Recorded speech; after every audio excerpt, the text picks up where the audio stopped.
On right principles and methods come true actions.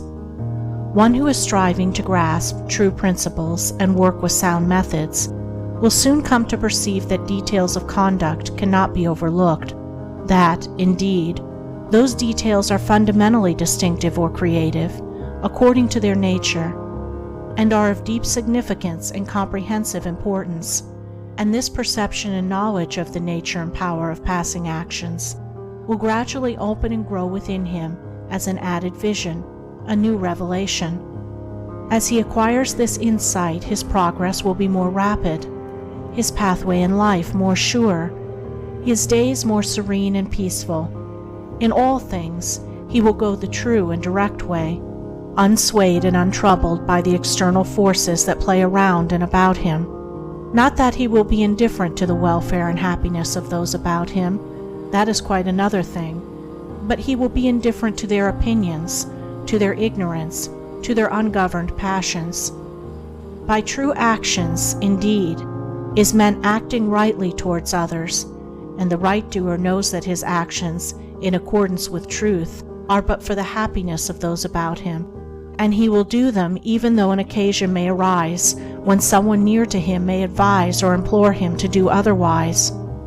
True actions may easily be distinguished from false by all who wish so to distinguish, in order that they may avoid false action and adopt true. As in the material world, we distinguish things by their form, color, size, etc., choosing those things which we require, and putting by those things which are not useful to us. So in the spiritual world of deeds, we can distinguish between those that are bad and those that are good by their nature, their aim, and their effect, and can choose and adopt those that are good and ignore those that are bad. In all forms of progress, avoidance of the bad always precedes acceptance and knowledge of the good. Just as a child at school learns to do its lessons right by having repeatedly pointed out to it how it has done them wrong, if one does not know what is wrong and how to avoid it, how can he know what is right and how to practice it? Bad or untrue, actions are those that spring from a consideration of one's own happiness only, and ignore the happiness of others,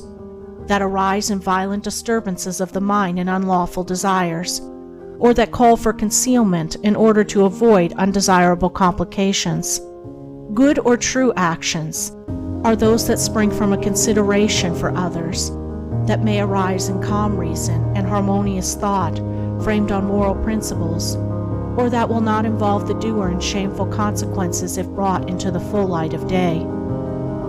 The right doer will avoid those acts of personal pleasure and gratification which by their nature bring annoyance, pain, or suffering to others, no matter how insignificant those actions may appear to be. He will begin by putting away these.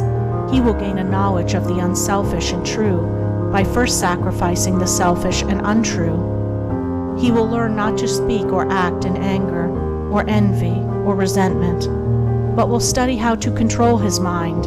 and will restore it to calmness before acting. And most important of all, he will avoid, as he would the drinking of deadly poison, those acts of trickery, deceit,